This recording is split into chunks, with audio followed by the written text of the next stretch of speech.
Hello students, NCERT class 10 maths में आप सभी का स्वागत है। आज हम प्रश्नावली 1.2 का क्वेश्चन नंबर 5 हल करेंगे। 5, 6 और 7 तीनों क्वेश्चंस के बारे में मैं आपको बताऊंगी। तो इससे पहले जैसे हमने पिछली वीडियो में क्वेश्चन नंबर 1 से लेकर 4 तक हल किया था, उन सभी में हमने सिर्फ और सिर्फ एचसीएफ ज्ञात करना ही सीखा था। अब इस क्वेश्चन में थोड़ा सा हमें डिफरेंट सोचना है कि इस क्वेश्चन में क्या कहा गया है। आइए क्वेश्चन पढ़ते हैं। इसमें कहा है कि जांच कीजिए कि किसी प्राकृत संख्या n के लिए संख्या 6 की घात n अंक 0 पर समाप्त हो सकती है। अंक 0 यानी क्या प्राकृत संख्या में 6 की घात n क्या शून्य पे समाप्त हो सकती है? इसे समझने के लिए हम थोड़ा सा 6 की घात n को समझेंगे कि 6 की घात n का मतलब क्या है। तो सबसे पहले जैसे मैंने यहाँ n बराबर 1 रखा तो ये मान क्या बना 6। अगर मैंने n बराबर 2 रखा तो ये मान क्या बना 6 की घात 2 यानी 6 गुणा 6 यानी 6 छंग 36। अगर मान लो मैंने n की घात 3 रखा तो 6 की घात 3 यानी 6 गुणा 6 गुणा 6 यानी कि 216।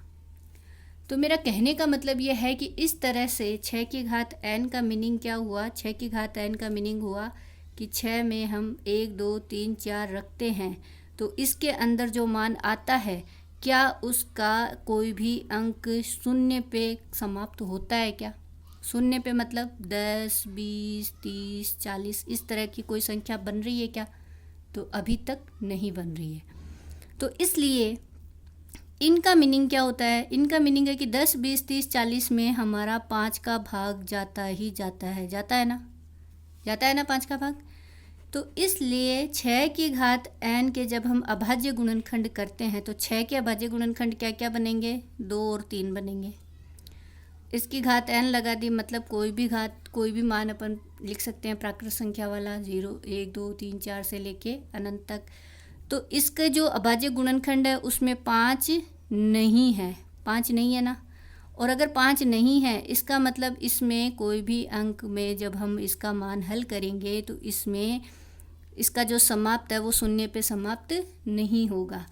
इस तरह से सबसे पहले हमें इस क्वेश्चन को समझ लेना है कि इसके अभाज्य गुणनखंड 2 और 3 ही हैं, इनके अभाज्य गुणनखंड 5 नहीं है। अतः 6 की घात n शून्य पे समाप्त नहीं होती है। तो सबसे पहले हम इसका लिखने का तरीका देख लेते हैं इस क्वेश्चन का। तो हम यहाँ सबसे पहले लिखेंगे नहीं, क्योंकि संख्या 0 पर समाप्त हो तो वह 5 से विभाजित होती है। ये मैंने आपको समझा दिया है कि कोई भी संख्या जैसे 0 पे समाप्त होती है तो 5 से विभाजित होगी। परंतु 6 की घात n 2 गुणा 3 की घात n है, जहाँ केवल 2 और 3 ही गुणनखंड हैं, 5 गुणनखंड नहीं है। इस तरह से आप इस क्वेश्चन को हल करेंगे। यह आपका हुआ 5वां क्वेश्चन। सिमिलरली 6वां क्वेश्चन है जिसमें हमें कहा गया है कि व्याख्या कीजिए कि 7 गुणा 11 गुणा 13 प्लस 13। देखो अभी तक हमने जो गुणनखंड किए हैं उन सभी में सिर्फ गुणा के मान चले हैं, प्लस नहीं आया है। यहाँ तक तो आपके ये अभाज्य गुणनखंड है और प्लस 13 एक नई संख्या आपने को इसमें दे दी। और इसी प्रकार 7 गुणा 6 गुणा 5 गुणा 4 गुणा 3 गुणा 2 गुणा 1 के बाद फिर प्लस का 5, यानी कि ये एक दूसरी संख्या है और यहाँ तक की एक दूसरी संख्या है। कहा गया है कि क्या ये दोनों संख्याएं भाज्य संख्याएं हैं। व्याख्या करनी है अपने को कि ये भाज्य संख्याएं क्यों हैं। तो सबसे पहली बात तो हम ये समझ सकते हैं कि ये भाज्य संख्याएं तो हैं। कैसे? क्योंकि देखो 7 11 और 13 ये तीनों अभाज्य संख्याएं हैं। जब सिर्फ सिंगल एक अभाज्य संख्या होती है तब हम कह सकते हैं वो अभाज्य संख्या है। लेकिन अगर किसी दो संख्याओं का इस तरह से गुणा हो गया और इसमें प्लस का 13 भी हो रहा है तो ये भाज्य संख्या तो है। बट ये कैसे है वो हम हल करते हैं। तो सबसे पहले हम संख्या को लिख लेते हैं कि संख्या 7 गुणा 11 गुणा 13 प्लस 13 लिख लिया। अब हमें सबको दिख रहा है कि 13 है। इन दोनों यहाँ पे देखा जाए तो ये दो संख्याएं हैं, इनको जोड़ के एक नई संख्या बनी है। उस नई संख्या को हमें बताना है कि ये भाज्य संख्या क्यों है। तो इन दोनों में से 13 कॉमन है, 13 मैंने कॉमन ले लिया तो ब्रैकेट में अपने पास बचा 7 गुणा 11, 13 कॉमन आ गया, प्लस यहाँ से भी 13 कॉमन आ गया तो प्लस का 1 बच गया।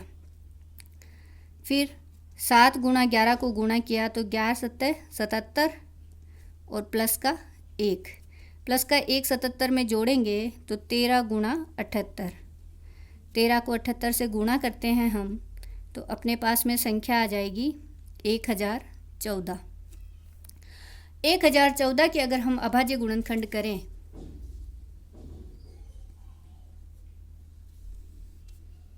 तेरह और 78 को गुणा करके 1014 आया। 1014 के अब हम अगर अभाज्य गुणनखंड करते हैं तो अपना अभाज्य गुणनखंड इसमें सबसे पहले 2 का भाग लगा तो 507, फिर 3 का भाग जा रहा है, 3 एकम 3, 3 छक्के 18 और 27,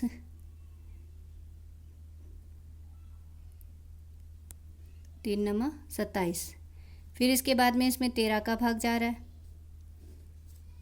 तो 13 एकम 13, 13 दूनी 26, 13 तेरी 39, 39, फिर वापस 13 का भाग जा रहा है।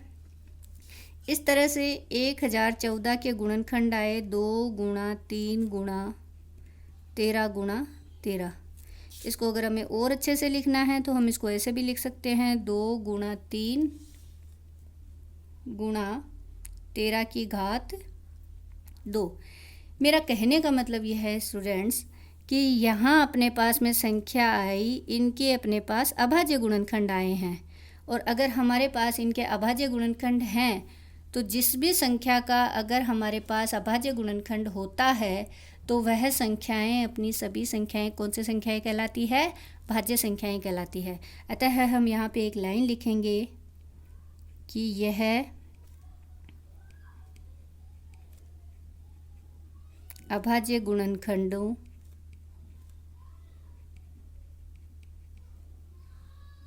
का गुणनफल है। कौन? यह संख्या, ये जो नई संख्या हमें दे रखी है यह संख्या गुणनखंड है। इसलिए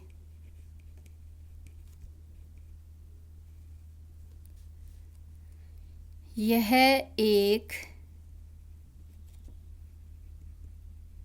भाज्य संख्या है।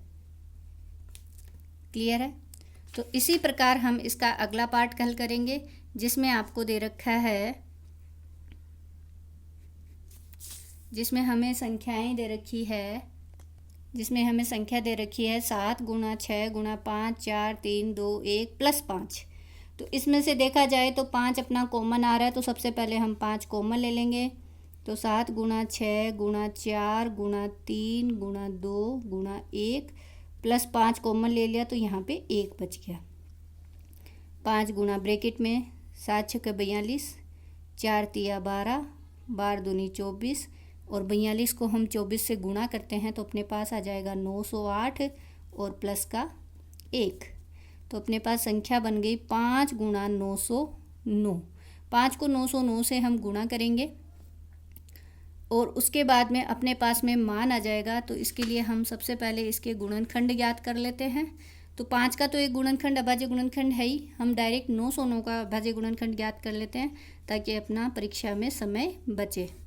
तो 909 में देखने से ही पता चल रहा है कि डायरेक्ट 3 का भाग जा रहा है तो 303, फिर 3 का भाग जा रहा है तो 101। 101 खुद एक अभाज्य गुणनखंड है तो हम इसमें 101 में 101 का ही भाग लगाएंगे। तो इस तरह से अपने पास अभाज्य गुणनखंड आ गया 5 गुणा 3 गुणा 3 गुणा 101। इसको थोड़ा सा और अच्छे से सेट कर लेते हैं। सबसे पहले छोटी संख्या 3 और 3 2 बार है तो 3 की घात 2 गुणा 5 गुणा 101।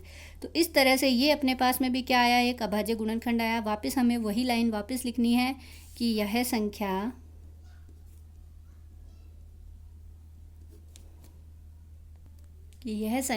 अभाज्य गुणनखंडों का गुणनफल है, अतः यह एक भाज्य संख्या है। इस प्रकार से यह जो दोनों संख्याएं हमें दे रखी है यह दोनों ही संख्याएं अपनी भाज्य संख्याएं हैं। इसी प्रकार आपका क्वेश्चन नंबर 7 है। क्वेश्चन नंबर 7 में हमें कुछ नहीं करना है, जो खेल का मैदान है उसके चारों ओर का वृत्ताकार पथ ज्ञात करना है। तो इसके लिए सोनिया 18 मिनट और इसी मैदान को एक चक्कर रवि को लगाने में 12 मिनट लगते हैं, तो 12 और 18 का हमें एलसीएम ज्ञात करना है और कितने समय बाद में वो पुनः प्रारंभिक स्थान पर मिलेंगे, तो वो अपने पास प्रारंभिक स्थान आ जाएगा। तो इस प्रकार से हम 1.2 को कंप्लीट करते हैं। Thank you.